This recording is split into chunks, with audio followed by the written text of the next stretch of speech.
Good afternoon, welcome back to the One Celtic Fans View. Celtic have just been beaten by Dundee for the first time since 1988. Brendan Rodgers has just spoken to the media and he said that he does take some part of the blame. He said that his team are finding it hard to get past the low block. Yeah, he's blaming the low block for the way that we played. It's something that we've been speaking about for a long time. We all know that teams play this low block. It's nothing new. He said it's something that we have to try and work our way through. Chris Sutton has now just said on Sky Television that, look, in the final third, we've been absolutely terrible for quite a number of months now. And some could even say maybe since the last season we've been absolutely ranked rotten in the final third. Brendan Rodgers says that some of the players need to up their game. Chris Sutton said that some of the players just aren't to the standard that are required at Celtic. Who do you blame? Do you blame the board? Do you blame the Brendan Rodgers as the manager? Do you blame the backroom staff? There's one thing for sure, is people have taken to Twitter after the game to vent their anger to us, as you see, get this board out scum after ruining the team from last year, from going from against what we did against Bayern in this calendar year in the Champions League to where we are now. Time is up. Sack the boards. Back the collective. Back the protests. Protests which did take part today. Although the Celtic collective said there's not another penny to be paid to Celtic in their statement. There was a demonstration today that delayed the game. Tell me how you feel about the fans throwing the balls onto the pitch. Was that part of the collective, or was it fans groups taking it themselves? When you look at this picture, three players that were absolutely phenomenal at their time at Celtic. We have not replaced that quality like for like. We have not even replaced it with potential like for like. We brought in Shin Yamada, who can't get a game because whatever he's doing in training, Johnny Kenny's doing slightly better. We sold Nico Kuhn in the summer for 15 million and we didn't really replace him with any type of quality. We sold Matt O'Reilly for 25 million and we didn't replace him. Now people will say, you know, we spent good money on players, but Matt O'Reilly cost 1.5 million. He couldn't get a game for Celtic due to Aaron Moy being in the team for his first season. Celtic have changed things dramatically over the course of the summer.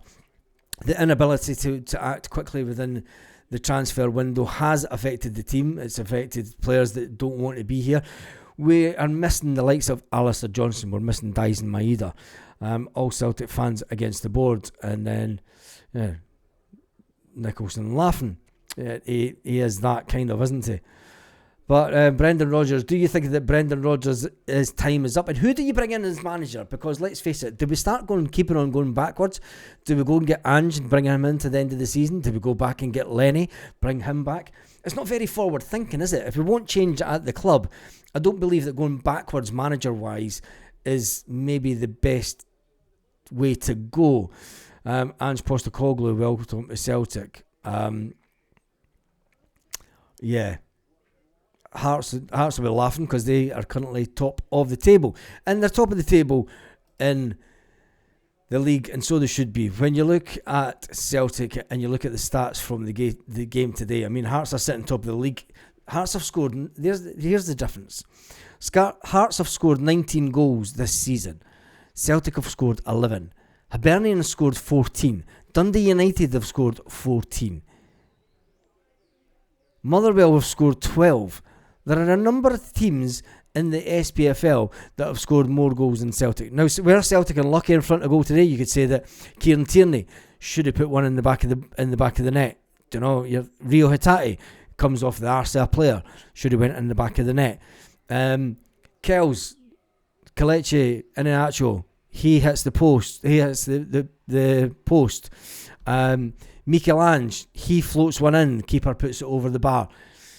Do you know the manager will say, look, the signs are there for us, but in the final third we need to pick it up a bit. Tell me your thoughts in the comment. As it stands today, Hearts are top of the table on 22 points. Celtic are on 17. It wasn't the best of games. We looked as if we would never score today.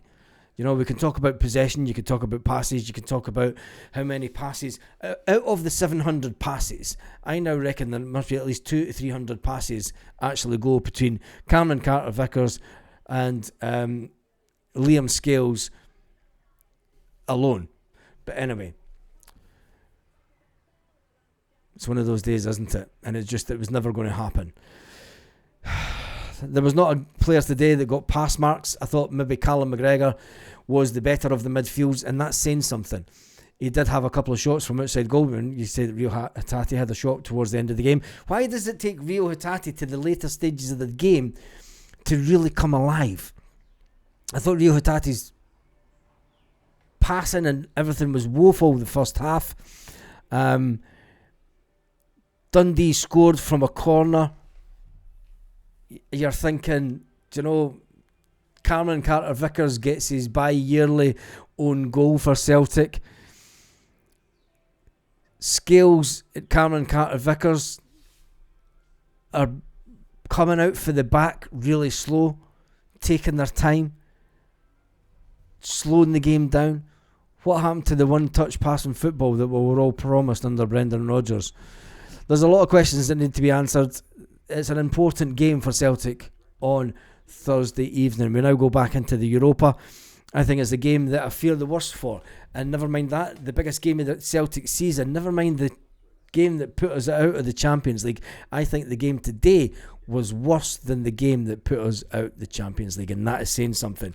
I think the biggest game of the season is next week for Celtic when they travel to Edinburgh to face Hearts, who are top of the league. Sturm Graz, I don't think that anybody's expecting anything from the Sturm Graz game at all.